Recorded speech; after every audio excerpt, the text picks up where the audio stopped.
Chapter 7 करने जा रहे हैं। चैप्टर का नेम क्या है? India culture roots. ठीक, क्या नेम है चैप्टर का? Indian culture roots. इंडिया के जो है कल्चरल रूट्स कहाँ से आए हैं। ठीक, अब देखो इस चैप्टर का अगर इंट्रोडक्शन देखा जाए तो the tree of the Indian culture, Indian culture की ट्री है क्या? तो इंडियन कल्चर जो है उसमें थाउजेंड्स ऑफ इयर्स ओल्ड है। हमारे यहाँ का जो कल्चर है, हमारे यहाँ की जो संस्कृति है, बहुत सालों पाल, बहुत हजारों साल पुरानी है। जैसे कि एक बैनियन ट्री, ठीक, जैसे हमारा एक बरगद का पेड़ होता है, वैसे हमारे कल्चर के रूट्स भी बहुत बड़े हैं। बैनियन की ट्री भी जो होते हैं बहुत, जो उसका रूट्स होती है वो बहुत दूर दूर तक गई होती है। तो ऐसे हमारा एक इंडियन कल्चर भी है। अब बैनियन ट्री से कैसे कंपेयर किया है? जैसे उसके रूट्स है, ऐसे हमारा एंशियंट ट्रेडिशंस है और हमारे नॉलेज सिस्टम को दिखाता है जो कि बहुत ज़्यादा वास्ट है। ये दिखाता है हमारे रूट्स। सेकंड क्या है? उसकी ट्रंक, जो उसकी ये जो ट्रंक है, जो ये ट्रंक है, ये वाला हिस्सा, ये उसके शेयर्ड वैल्यूज को और उसकी यूनिटी को दिखाता है कि कैसे सब लोग इकट्ठे होके सब काम कर रहे हैं। इसके अलावा है आपके ब्रांचेस। तो उसकी जो ब्रांचेस हैं वो उसके डाइवर्स एक्सप्रेशन को, आर्ट को, लिटरेचर को, साइंस को, आपके विज्ञान है, जो आपका रिलीजन है, आपका धर्म क्या है, आपकी कैसे क्या गवर्नेंस है, इन सब चीज़ों को दिखाता है। अगर आप इसका आइडिया लो तो डिस्पाइट डाइवर्सिटी होने के बावजूद भी इंडियन कल्चर जो है वो क्या है? एक यूनाइटेड है बाय द कॉमन वैल्यूज और स्पिरिचुअल आइडियाज के साथ।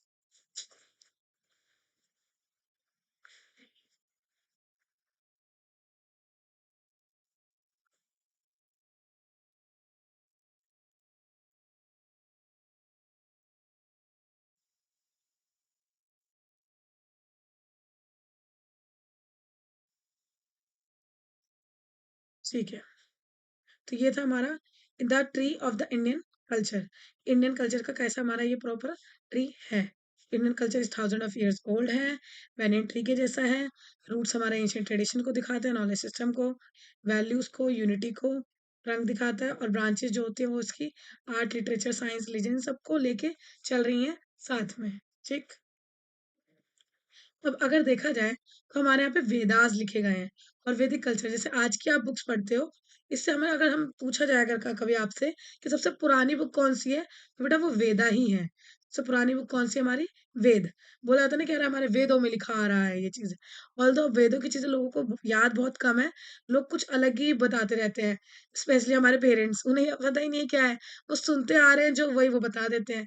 लेकिन अगर मैं आपको बताऊं कि सबसे पुरानी अगर कोई बुक्स लिखी गई हैं तो वो आपकी वेदास है हमारे यहाँ पे। वेदा का मतलब होता क्या है? नॉलेज। ठीक, और जो लिखी किस में गई थी स्टार्टिंग में? संस्कृत में। ठीक, हमारे यहाँ पे 4 वेद हैं, उनमें से भी सबसे ओल्डेस्ट अगर कोई आपसे पूछ ले तो वो है आपका ऋग्वेद। ठीक,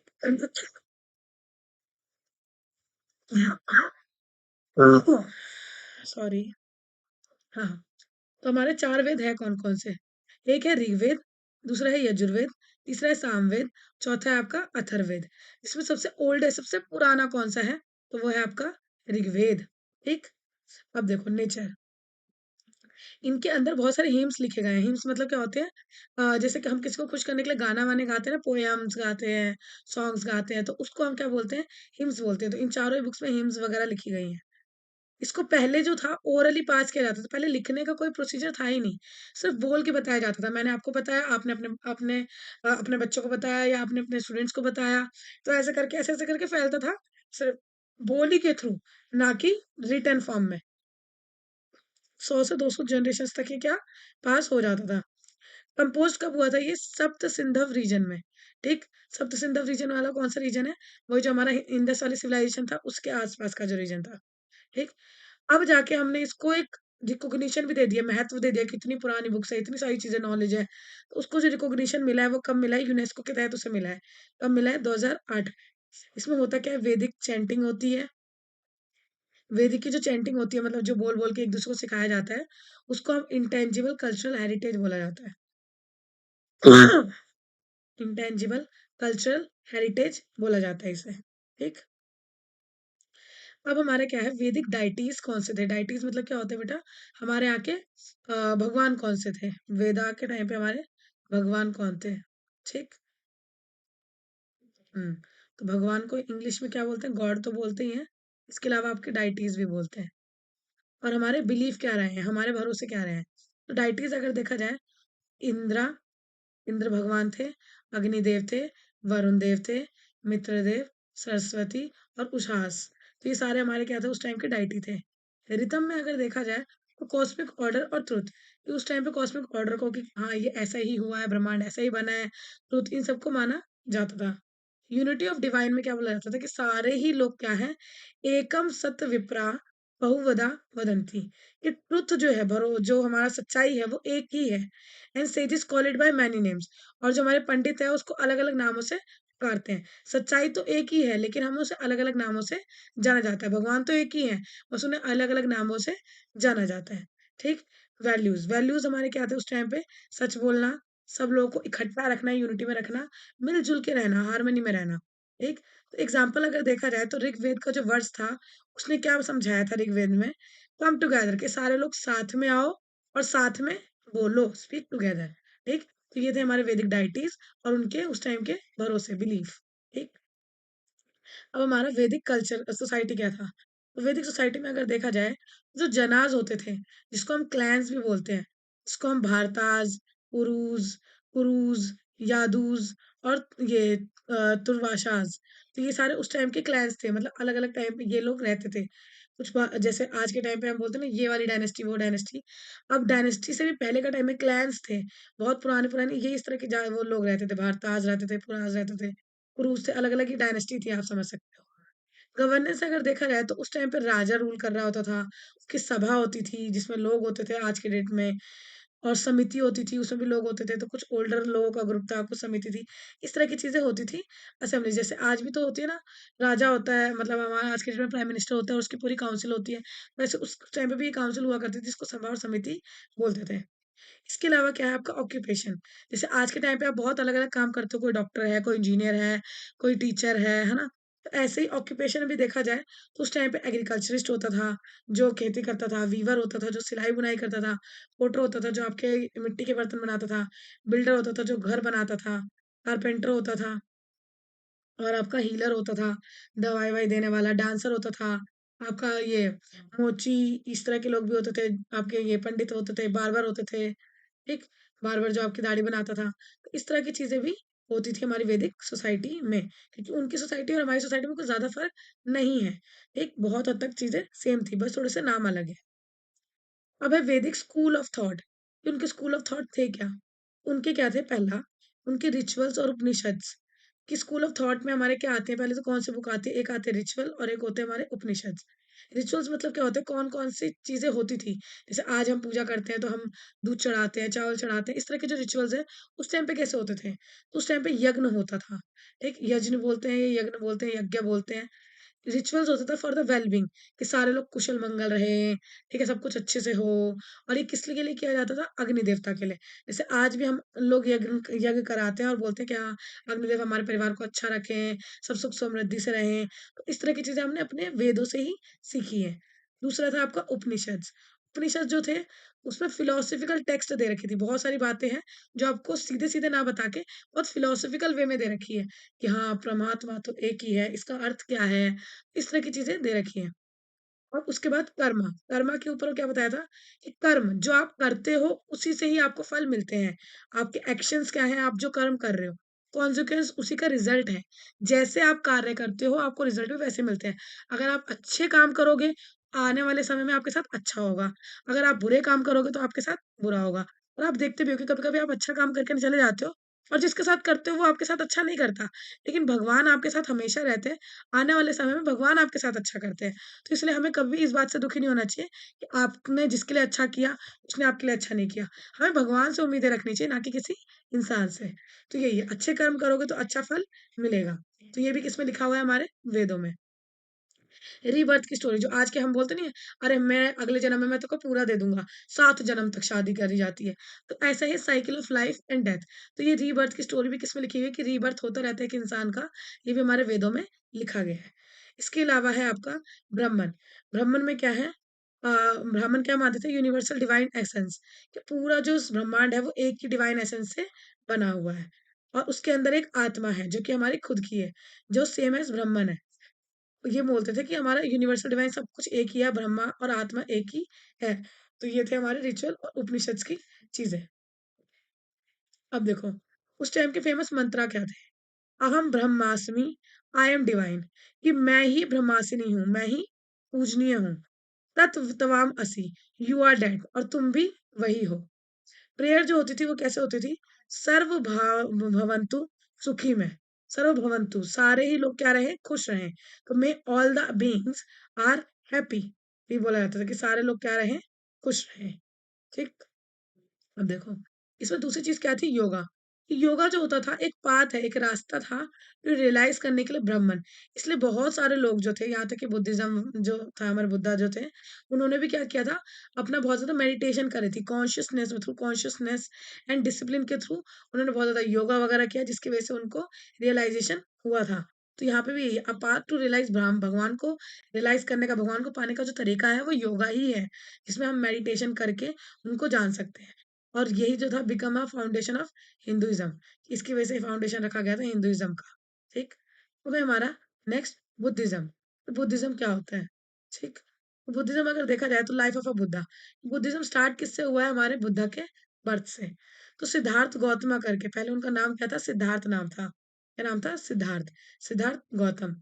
इनका जो जन्म हुआ था वो हुआ था 560 बीसीई में, लुम्बिनी में हुआ था। लुम्बिनी कहाँ पे है वो जगह? नेपाल में एक जगह है, इसका नाम क्या है? लुम्बिनी। जैसे आज आप कहीं पे रह रहे होगे दिल्ली में, अमेरिका में, नहीं मैम अमेरिका में कैसे रहेंगे? दिल्ली में, एमपी में, राजस्थान में, तो ऐसे नेपाल में वहाँ पे कोई ना कोई जगह होती है। ऐसे ही इस जगह का नाम क्या था? लुम्बिनी, नेपाल के अंदर एक जगह है। वहाँ पे सिद्धार्थ गौतम का जन्म हुआ था। कब हुआ था? 560 बीसीई में। उन्होंने उनकी लाइफ का जो सबसे जैसे टर्निंग पॉइंट क्या था? नॉर्मल उनकी लाइफ में उनको क्यों उन्होंने अपना सारा राज-पाट छोड़ के क्यों एक बुद्धा बन गए? क्यों वो एक मॉन्क की ज़िंदगी उन्होंने निभाई? क्योंकि उन्होंने 4 लोगों को देख लिया था। हमेशा जब उनका जन्म हुआ था ना, तो उनके पापा को मतलब एक्चुअली जब जन्म होता है, तो हमारे यहाँ पे पंडित जी को बुलाया जाता है और नामकरण करवाया जाता है। तो उनके साथ भी ये किया गया, नामकरण वगैरह हुआ, चीज़ें हुई।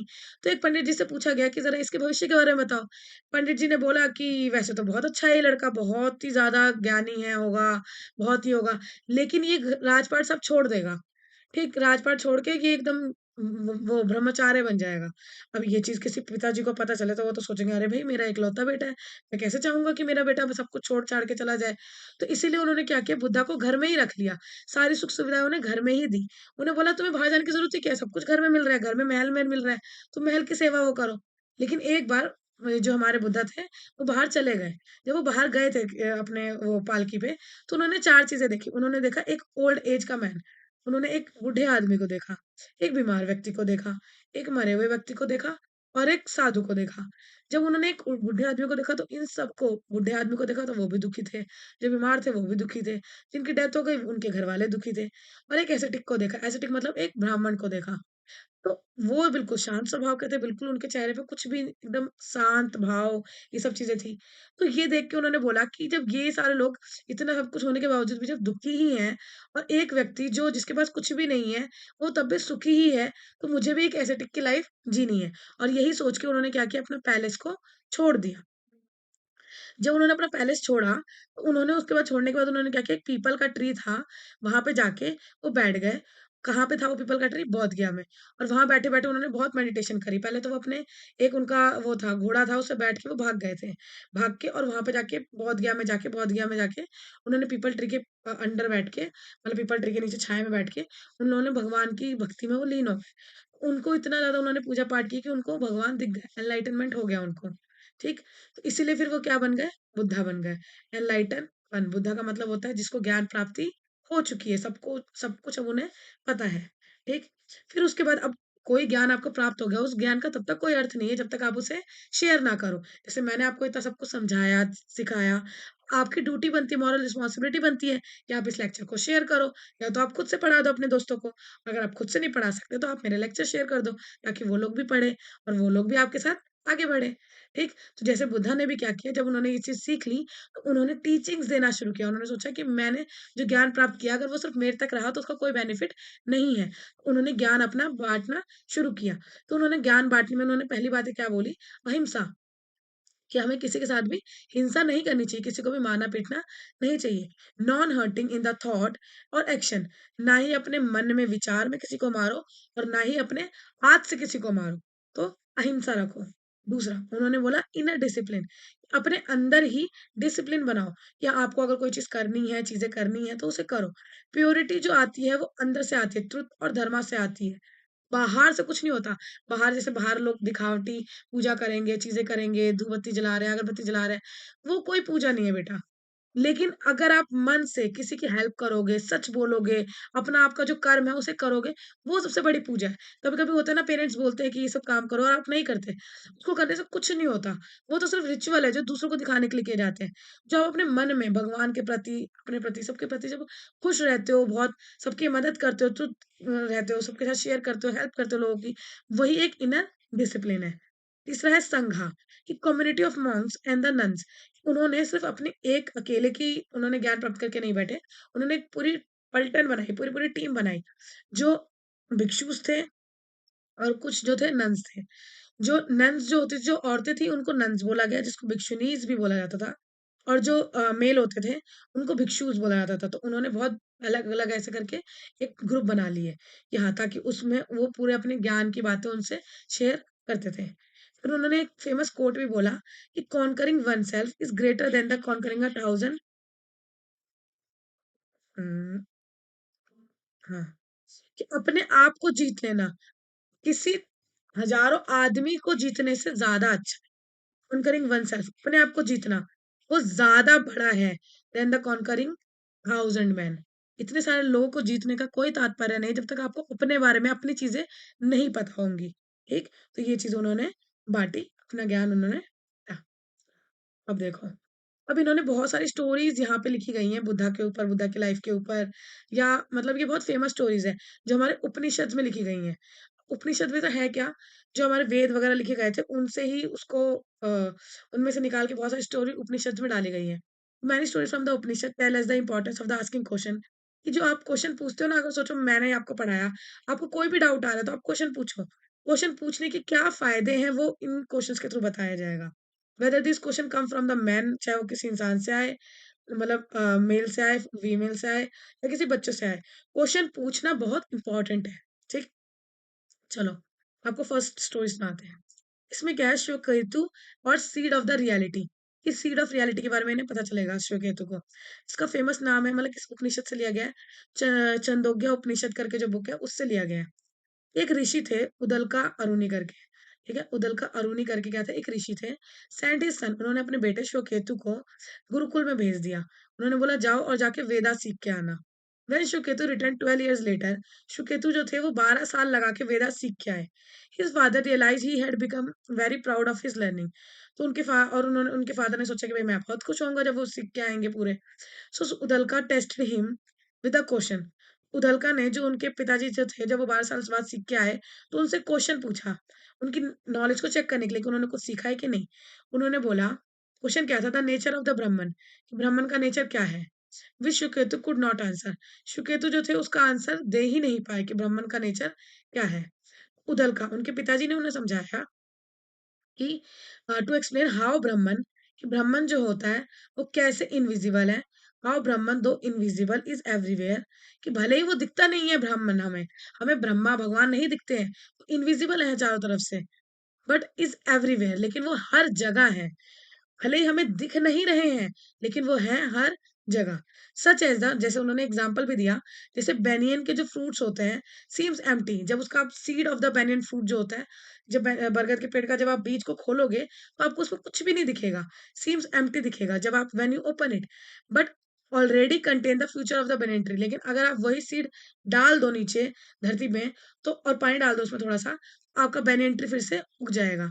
Just as all kind of the different pots can be made out of the same clay, ठीक वैसे ही आप एक ही मिट्टी से अलग-अलग तरीके के बार-बार नए-नए आप पॉट्स बना सकते हो। तो डिफरेंट पॉट्स बना सकते हो आप सेम मिट्टी से, ठीक? तो वही वाली चीज़ है। सिमिलरली एवरीथिंग जो भी हमारे आस-पास है emerge from the same essence, Brahman, सारी चीज़ें ब्रह्मन से ही निकली है। उन्होंने अपनी टीचिंग को कंक्लूड करते हुए बोला with his words, everything consist of the subtle essence, कि हर चीज़ की अपनी ही एक इम्पोर्टेंस होती है। यू आर दैट शकेतु, कि तुम भी उतने ही इम्पोर्टेंट हो शकेतु। तो ये करके उनके जो पिताश्री थे, उदलका अरुणि करके, उन्होंने अपने बेटे को ज्ञान की नॉलेज दी, जिसमें उन्होंने ब्राह्मण के बारे में बताया कि दिखते वो कहीं नहीं है, लेकिन वो है हर जगह। दूसरा क्वेश्चन जो था, मतलब दूसरी स्टोरी क्या है, नचिकेता एंड हिज क्वेस्ट। ये कथा उपनिषद करके जो बुक है, उससे ली गई है। एक बार था क्या, हुआ क्या, once a man was giving away all his possession in a ritual, कि एक जो व्यक्ति थे, उन्होंने अपनी सारी जायदाद जो थी, वो सारी दान में दे दी। अब as his son Nachiketa kept asking him, तो नचिकेता ने अपने पिताश्री से पूछा कि which god he would offer to. उन्होंने पूछा कि आपने कौन से भगवान को दी है। उनके फादर को गुस्सा आ गया, अरे ये कैसा क्वेश्चन हुआ, बिकम एंग्री एन आंसर, और उन्हें आंसर कह दिया कि मैंने सब कुछ यम को दे दिया है। तो उन्होंने बोला यम कौन होते हैं। उन्होंने बोला गॉड ऑफ डेथ, यमराज हमारे, गॉड ऑफ डेथ, जो डेथ के राजा है। तो उसके बाद है नचिकेता जो थे, उन्होंने क्या किया, proceeded to the Yama's world, उन्होंने बोला कि भैया मैं जाऊंगा, जो हमारे यम महाराज है उनसे मिलने जाऊंगा। और आफ्टर अ लॉन्ग वेट, उन्होंने बहुत इंतजार किया, मेट माइटी गॉड के पास, लेकिन वो मिल लिए। One question was in mind, उनके माइंड में एक क्वेश्चन था, what happens after the death of the body. तो उन्होंने क्वेश्चन पूछा कि जब एक इंसान मर जाता है, तो उसके बाद उसकी जो बॉडी होती है उसका क्या होता है। तो यम ट्राई टू अवॉइड आंसरिंग, उन्होंने सोचा अरे क्या मैं बच्चे को आंसर दूं, रहने दो कोई बात नहीं। लेकिन उन्होंने बार-बार फ़ोर्स किया, तो उन्हें उसका आंसर देना पड़ा। बट द बॉय परसिस्टेड, और प्लीज़ उन्होंने बहुत रिक्वेस्ट करी। तो यम ने एक्सप्लेन किया, क्या एक्सप्लेन किया, कि आत्मन और self is hidden with in all creatures, कि हमारी जो आत्मा जो होती है, वो सारे ही क्रिएचर्स के बीच में क्या है, छिपी हुई है। इट इज़ नेदर बॉर्न, ना ही उसका कोई जन्म हुआ है, और ना ही वो कभी मरेगी। तो इसलिए हमारी आत्मा कभी नहीं मरती, हमारा शरीर मरता है। हमारी आत्मा जो होती है, वो क्या होती है, इम्मॉर्टल होती है। इम्मॉर्टल मतलब जो वो है, जो कभी मर ही नहीं सकते, अमर है। Having acquired this profound knowledge, जब ये नॉलेज नचिकेतु को हो गई, तो नचिकेतु रिटर्न आ गए, और उनके फादर ने उनका वेलकम किया बहुत खुशी से। ठीक। इसके बाद है थर्ड स्टोरी, कि debate of the Gargi and the यज्ञ वाल्क्य। ये जो है आपकी किसमें लिखी गई है,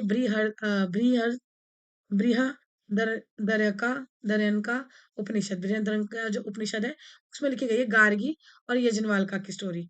इसमें क्या था, वंस एक बार हुआ क्या, और वाइस किंग, बहुत एकदम बहुत वो क्या बोलते हैं, राजा था जो बहुत समझदार था। वाइस किंग जो थे, जनक, जनक करके उनका नाम था। उन्होंने अनाउंस किया एक प्राइज, उन्होंने बोला मैं एक प्राइज दूंगा उस विनर को जो कि फिलोसफिकल डिबेट में जीत जाएगा। ठीक। उन्होंने यज्ञवल्क्य, हाँ, philosophical debate, Yajnavalkya renowned rishi came to the king's court. तो यज्ञवल्क्य करके जो एक जो ऋषि थे, वो क्या हुआ, किंग के कोर्ट में आए जब उन्हें ये पता चला, और defeated the many scholars until the Gargi. उन्होंने बहुत सारे जो विद्वान थे उनको हरा दिया, जब तक गार्गी नहीं आए थे। अब जो गार्गी जो थे, गार्गी के बीच में और यज्ञवल्क्य के बीच में क्या होगा, फिर से डिबेट होगी। तो Gargya rishi asked him a series of question, उन्होंने बहुत सारे क्वेश्चन पूछे on the nature of world के ऊपर, and finally the nature of Brahman के ऊपर। एट दैट पॉइंट यज्ञवल्क्य जो थे, उन्होंने ask her to stop asking further question. Yajnavalkya इतना थक गए कि उन्होंने मना भी कर दिया कि अब मत पूछो मेरे से।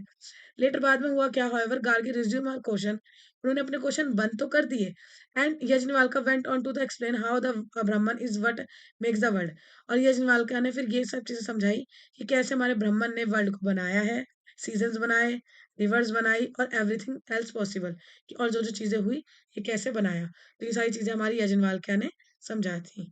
ठीक। तो ये थी आपकी ये दोनों स्टोरी, जो कि बहुत इंपॉर्टेंट थी, इंटरेस्टिंग भी थी, है ना? किसको अच्छी लगी ये स्टोरीज़? चलो, अब क्या है, इसी को थोड़ा शॉर्ट में करके बताया हुआ है कि शोकेतु से हमें क्या पता चलता है कि ब्राह्मण जो है, वो इनविजिबल है, बट प्रेज़ेंट है हर जगह, लाइक अ सीड। नचिकेता से हमें क्या पता चला, आत्मा जो होती है हमारी इम्मॉर्टल है, वो कभी मर नहीं सकती, और true knowledge comes from the questioning, कि सही नॉलेज का जो ज्ञान होगा, वो आपको क्वेश्चन पूछने से ही होगा। और गार्गी और यज्ञवल्क्य की स्टोरी से क्या पता चला, कि वुमेन फिलोसोफर जो है, जैसे कि गार्गी, डिबेटेड डीप ट्रुथ, कि उन्होंने इतना डिबेट किया डीप ट्रुथ को जानने के लिए अबाउट द ब्राह्मण। तो ये थी आपकी उपनिषद की स्टोरी। तो ये आप पूरी-पूरी स्टोरी तो नहीं लिखोगे एग्ज़ाम में, अगर एग्ज़ाम में इसकी स्टोरी आएगी, तो आपको ये लिखनी है, ठीक? और मोटा-मोटा ये भी याद रखना कि ये जो थी, वो कौन-से उपनिषद में लिखी गई थी, ठीक? मैच द फॉलोइंग में आ सकता है। अब है आपका जैनिज़्म। जैनिज़्म, अब हमारा बुद्धिज़्म खत्म हो गया, अब हमारा जैनिज़्म स्टार्ट हुआ है। तो जैनिज़्म जो है, वो कहाँ से स्टार्ट होता है, जब हमारे प्रिंस जो थे वर्धमाना, प्रिंस वर्धमाना, जैसे हमारे ये क्या बोलते हैं, आपके बुद्धा का नाम जो था सिद्धार्थ गौतमा था, ऐसे हमारा जो ये थे महावीरा, मतलब जो जैनिज़्म के जो गुरु थे महावीरा, उनका नाम पहले जो था वर्धमाना था। क्या नाम था? वर्धमाना। इनका जो जन्म हुआ था, इनका भी जन्म रॉयल फैमिली में हुआ था, अच्छे खासे राजा के रूप में हुआ था। In the early 6th century BC में हुआ था। इनकी जो बर्थ प्लेस थी वो क्या थी? वैशाली थी, जो कि बिहार में है। और हमारे बुद्धा की कहाँ पे थी? कमेंट सेक्शन में बताओ सारे बच्चे। याद है कि नहीं है? भूल गए तो रिवाइव बैक करो वीडियो को और फिर चेक करके बताओ। अब हुआ क्या था, एट द एज ऑफ 30 की एज में उन्होंने डिसाइड किया था कि उनको क्या करना है, अपना घर छोड़ना है। किस लिए? स्पिरिचुअल नॉलेज के लिए, कि उन्हें ज्ञान प्राप्ति करनी है। तो ही प्रैक्टिस एन एसेटिक डिसिप्लिन। उन्होंने बोला कि भाई मैं भी एक मॉन्क की जिंदगी, साधारण जिंदगी जीऊंगा। 30 साल पे जब उन्होंने घर छोड़ दिया, उसके 12 साल बाद उन्हें क्या हुआ? इनफाइनाइट नॉलेज की प्राप्ति हो गई, जैसे एनलाइटनमेंट हो गया एक तरह से, जिसको हम यहाँ पे इनफाइनाइट नॉलेज बोलते हैं। और वो क्या बन गए? वहां पे वो बुद्धा बन गए थे, यहाँ पे ये महावीरा बन गए, जिसका मतलब क्या होता है? Great hero. और उन्होंने जैसे वहां पे भी हमारे बुद्धा जी ने उसको टीचिंग देना स्टार्ट किया, है ना? वैसे आपको भी यहाँ पे जो जैनिज्म में जो हमारे महावीरा थे, उन्होंने प्रीच करना स्टार्ट कर दिया, समझाना शुरू कर दिया। ठीक। वट ही हैड रियलाइज, जो भी उनको ज्ञान प्राप्ति हुई। हम्म। अब जैन की टीचिंग में उन्होंने क्या क्या समझा है? उन्होंने भी अहिंसा के बारे में बोला, अनेकतावाद के बारे में बोला और अपारिग्रह के बारे में बोला। ये 3 टीचिंग्स उन्होंने बहुत ज़्यादा फेमसली दी। इनके आइडियाज़ में क्या था? Share to the large extent with the Buddhism के जैसे ही है, and the Vedantic school of thought के जैसे, are central to the Indian culture. लेकिन हमें पहले महावीरा ने क्या बोला वो देख लेना चाहिए। तो देखो, अगर मैं लास्ट 2 टर्म्स का बताऊँगी, अहिंसा तो वही होती है कि किसी को भी वॉयलेंस मत करो, मारो-पीटो मत। लेकिन अनेकतावाद और अपारिग्रह का मतलब क्या होता है? अनेकतावाद का मतलब होता है नॉट जस्ट वन, अनेक। अनेक से क्या पता चल रहा है? एक से ज़्यादा। नॉट जस्ट वन एक्सपेक्ट और पर्सपेक्टिव, कि हमेशा एक ही पर्सपेक्टिव सही हो ऐसा ज़रूरी नहीं है। That is truth has many aspects and can not be fully described by the one single statement के द्वारा नहीं जुटलाया जा सकता। अगर मैं इसको एग्ज़ाम्पल दूँ, आपको समझ में आ रहा हो, तो ये देखो बेटा, ये क्या है? अब आप बोलोगे मैम ये तो पता नहीं क्या लिखा है आपने। अगर कोई बच्चा इसको यहाँ से देखेगा, उसे क्या दिखेगा? उसे दिखेगा कि ये मैम ये 9 है ना? यहाँ से देखेगा 9 दिखेगा। और कोई बच्चा इधर से देखेगा, सॉरी मैं यहाँ बना देती हूँ थोड़ा, ऐसे बना देती हूँ, ठीक? अगर कोई बच्चा ऊपर से देख रहा है, तो उसको 9 दिखेगा, कोई नीचे से देखेगा तो उसे 6 दिखेगा। तो ये क्या है? हमारी एक ही चीज़ को देखने के 2 नज़रिए हो गए यहाँ पे, है ना? तो यहाँ पे यही चीज़ है। तो यहाँ पे यही चीज़ उसने बताई है कि अनेकतावाद है, कि हर चीज़ के पीछे एक से ज़्यादा एस्पेक्ट हो सकते हैं। ट्रुथ जो होता है उसके बहुत सारे एस्पेक्ट्स हो सकते हैं, उसको हम फुल्ली डिस्क्राइब नहीं कर सकते एक सिंगल स्टेटमेंट के थ्रू। फिर है हमारा अपारिग्रह, कि नॉन पोजेशन, कि जब आपको सब कुछ यहीं छोड़ के ही जाना है तो हम क्यों इतना सब कुछ लेके रखते हैं कि हाय मेरी किताब, मेरी बुक में ये मेरा बैग, मेरी ज्योमेट्री, मेरे कपड़े। कोई मतलब नहीं है इन सब चीज़ों का, एक टाइम के बाद सब कुछ यहीं छूट जाना है। तो मीन्स नॉन पोजेशन, कि कुछ भी मत रखो अपने पास।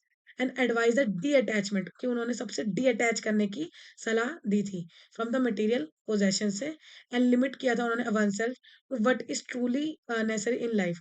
उन्होंने बोला कि हाँ, लिमिट किया अपने आप को to what is truly necessary in life, कि हाँ, जो चीज़ें ज़रूरी हैं लाइफ में सिर्फ वही रखो और बाकी सब चीज़ों को छोड़ दो, नॉन पोजेशन कर दो। तो ये चीज़ सिर्फ ज़रूरत की चीज़, आपको क्या चाहिए? आपको 2 जोड़ी कपड़े चाहिए, थोड़ा-सा खाना चाहिए, तो जो हमारे महावीरा थे वो करते भी यही थे। एक कटोरा था इनके पास जिसमें वो माँग के खाना खाते थे, और क्या बोलते हैं, और कपड़े थे बस, जो 2 जोड़ी वो पहनते थे। तो यही था इनकी बिल्कुल लाइफ़, अपारिग्रह, कि कुछ भी चीज़ अपने पास रखो ही मत। इसके बाद आपकी लास्ट में कुछ स्टोरीज़ दी थी, folk and tribals roots. Oral tradition अगर देखा जाए तो pass to the practice not writing, कि ये ओरल ट्रेडिशन चल रहा था पहले हमारा, कि वेदास कैसे सिखाए जाते थे, अभी मैंने बताया कि मैंने आपको सिखाया, आपने दूसरों को सिखाया, दूसरों ने तीसरे को सिखाया। इस तरीके से प्रैक्टिस होते थे, राइटिंग में नहीं होते थे। फ़ोक मतलब क्या होता है? बाय द कॉमन पीपल के द्वारा जो किया जाता है। और ट्राइबल जो होता है, जो ट्राइबल कम्युनिटीज़ के द्वारा किया जाता है। उसके बाद है ट्राइब। ट्राइब होता क्या है? वो ग्रुप ऑफ फैमिलीज़ जो एक ही जैसा कल्चर फ़ॉलो करती है, एक ही लैंग्वेज बोलती है और एक ही डिसेंट की होती है। एक ही उसकी होती है, जाति की, मतलब जो सारे एंसेस्टर सब सेम होते हैं। तो उसको हम क्या बोलते हैं? एक ट्राइब बोलते हैं। यहाँ पे कोई प्राइवेट प्रॉपर्टी नहीं होती है, मेरी ज़मीन, ये तेरी ज़मीन, ये उसकी ज़मीन, नहीं। यहाँ पे एक चीफ़ होता है, सब कुछ उसका होता है, उसी के अंडर सारे लोग होते हैं। तो लिव अंडर द चीफ़ के अंडर ये लोग रहते हैं। इंडिया में अगर देखा जाए तो हमारे यहाँ पे सारा 705 ट्राइब्स हैं इंडिया में, अगर हम 2011 के सेंसस के अकॉर्डिंग देखेंगे। और जिनकी टोटल पॉपुलेशन कितनी है? 104 मिलियन पीपल, ठीक? इतने सारे लोग हैं, इतनी तो ट्राइबल है। एक ट्राइब में भी कम से कम 1000 लोग, कहीं पे 200 लोग, कहीं पे 500 लोग ऐसे हो सकते हैं। इसके बाद है आपका इंटरेक्शन। इंटरेक्शन जो होता है मेन स्ट्रीम कल्चर में, कैसे होता था? म्यूचुअल एक्सचेंज ऑफ डाइटीज, के जो डाइटीज वगैरह होते थे, जो भगवान होते थे, उनके बीच में क्या होते हैं, अपनी बातें होती थी, रिचुअल्स होते थे उनके, स्टोरीज़ होती थी, ठीक? अब जैसे कि अगर देखा जाए जगन्नाथ, जगन्नाथ जो है हमारे उड़ीसा के हैं, ठीक? जगन्नाथ भगवान हमारे उड़ीसा के हैं जो हमारे कृष्ण जी को ही दिखाते हैं, लेकिन उनका नाम वहाँ पे जगन्नाथ पड़ा है। ऐसे हमारा ट्राइबल वर्जन जो है वो महाभारत और रामायण का भी है, तो ये चीज़ है। इसके बाद हमारे नेचर की वर्शिप हमारे यहाँ पे अभी तक भी होती आ रही है पहले के टाइम से। आज भी हम नदियों की पूजा करते हैं जैसे कि गंगा नदी, यमुना नदी, है ना? इनकी पूजा करी जाती है। पेड़ों की पूजा होती है, तुलसी की पूजा होती है आपकी, है ना? ये क्या बोलते हैं पीपल के पेड़ की पूजा होती है, माउंटेन्स की पूजा की जाती है, उसको सैक्रेड माना जाता है, पवित्र माना जाता है। एक तोड़ा करके एक ट्राइब है, वो नीलगिरीज़ में रहती है। उनके यहाँ पे जो चोटियाँ जो हैं, जो ये पहाड़ की जो चोटी होती है, इनको वो बहुत पवित्र मानते हैं। सैक्रेड पीक्स हैं वहाँ पे। डोनियो पोलो ये भी क्या है, ये एक ट्राइब है जो अरुणाचल प्रदेश में रहती है और ये सन और मून को भगवान मानते हैं। हमारे सूर्यदेव जैसे हमारे यहाँ पे भी तो जो वो होता है कौन सा त्योहार था वो? अ, करवा चौथ। करवा चौथ में क्या होता है, मून को हमारी वो माना जाता है ना, भगवान माना जाता है। ऐसे डोनियो पोलो जो अरुणाचल प्रदेश में वहाँ पे वो सूर्य को और मून को ही क्या मानते हैं, भगवान मानते हैं। फिर एक है सिंगाबोंगा, जो सिंगाबोंगा है वो संथाल और मुंडा ट्राइब जो होते हैं उन वो जो होते हैं और उन्हें सुप्रीम क्रिएटर गॉड की वो भी गॉड को ही सुप्रीम क्रिएटर मानते हैं। ठीक। फिर है कोट बाय द एंड्री बतेली करके जो थी, उन्होंने क्या किया, एक कोट दिया था। ये कोट क्या है, हुँ। Hinduism and the tribal religions have influenced each other, कि जो हिंदुइज़्म है हमारे यहाँ पे जो हिंदू लोग हैं और जो ट्राइबल के लोग हैं, उन लोगों ने एक-दूसरे को इन्फ्लुएंस किया है सिंस एशिएंट टाइम से, कि बहुत लंबे टाइम से उसको एक-दूसरे से इन्फ्लुएंस किया जा रहा है। हमने बहुत सारी चीज़ें ट्राइबल से सीखी है, जो हमारे यहाँ पे भी आज भी हम क्या बोलते हैं पेड़ों की पूजा करते हैं, ये सब चीज़ें हमने किससे सीखी है? ये सब चीज़ें हमने ट्राइबल से सीखी हैं। तो ये चीज़ें बताई गई हैं, ठीक? यहीं से आपका ये चैप्टर खत्म होता है, ठीक? सारे बच्चों को क्या करना है पता है ना? अगर आपको ये चैप्टर अच्छा लग रहा है तो आपको लाइक करना है, अपने फ्रेंड्स के साथ शेयर करना है क्योंकि अभी हमने देखा ना नॉलेज शेयर करने से बढ़ती है। तो शेयर करना है और इसके साथ-साथ सब्सक्राइब करना है चैनल पे, जो रेड वाला बटन आता है ना, उसको आपको सब्सक्राइब